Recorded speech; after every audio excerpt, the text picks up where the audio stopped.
장애 유형별 이해와 에티켓 알아봅시다. 장애인에 대한 인식 개선이 이루어지고 교육도 활성화되는 시대인 만큼 다양한 상황에 대비해 장애인에 대한 이해도를 높여주는 것은 의미 있는 일이 될 것 같습니다.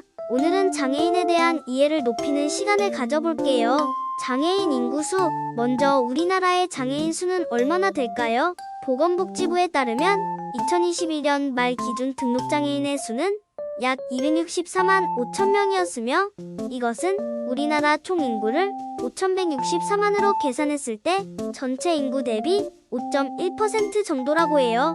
2021년 한 해 동안만 약 8만 7천 명이 새로운 장애인으로 등록되었다고 하며 선천적인 장애인보다 후천적인 장애를 갖게 된 경우가 전체 장애인 수 중 90.5%에 달하는 것이 확인되었다고 합니다.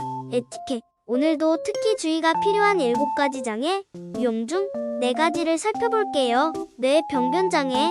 뇌병변장애란 중추신경이 손상되어 뇌 손상, 뇌성마비, 뇌졸중 등 뇌의 기질적인 병변으로 인한 신체적 장애인데요.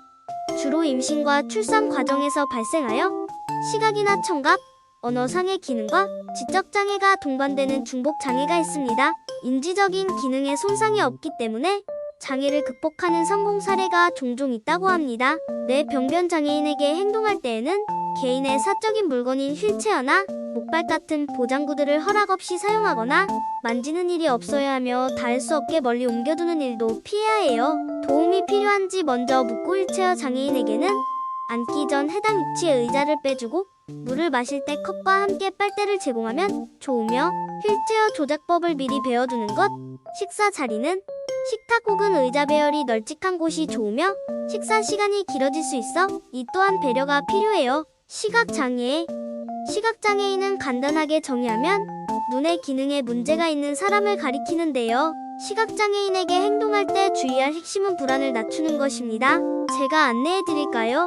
라고 의견을 물은 이후에 시각장애인의 요청에 따르고 안내 보행 시 시각장애인 측면 앞쪽에 서서 시각장애인의 팔을 뻗고 안내자의 손등에 가볍게 대어주도록 합니다.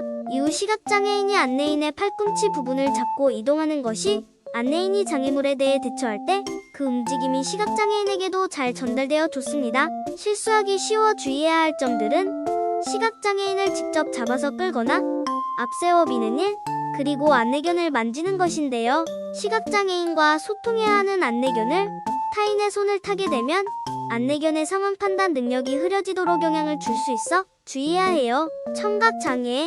청각장애인이란 귀에서부터 뇌에 이르는 청각 전달기관 중에서 특정 부분의 이상으로 소리를 듣지 못하는 사람을 말해요. 청각장애인에 대한 행동에서 주의할 점으로 마주보고 눈을 보면서 말해야 좋은데요. 상대방의 입모양을 볼 때 소통하기 좋기 때문이에요. 몸짓과 얼굴 표정도 아주 중요해요.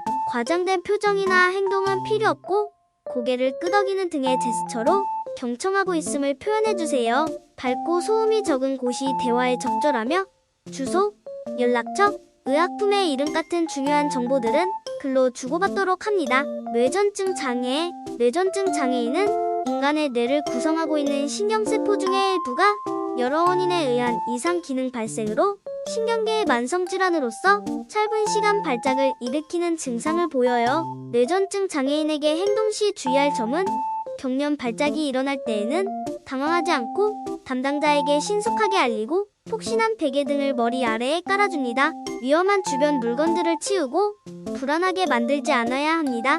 중증 발작의 경우에는 의식장애가 3분 이상 지속되기도 하는데요. 의식장애가 있는 경우라도 청각 기능은 정상적일 수 있습니다. 경련 이후에 의식이 온전히 회복될 때까지 온돈 상태일 때 혼자 두지 말아야 하고 거리를 두고 지켜봐야 해요. 경련이 끝난 이후에도 숨을 쉬지 않을 때, 수차례 경련이 계속 반복될 때, 환자가 부상 시 구급차를 요청할 시에는 즉시 119를 부릅니다.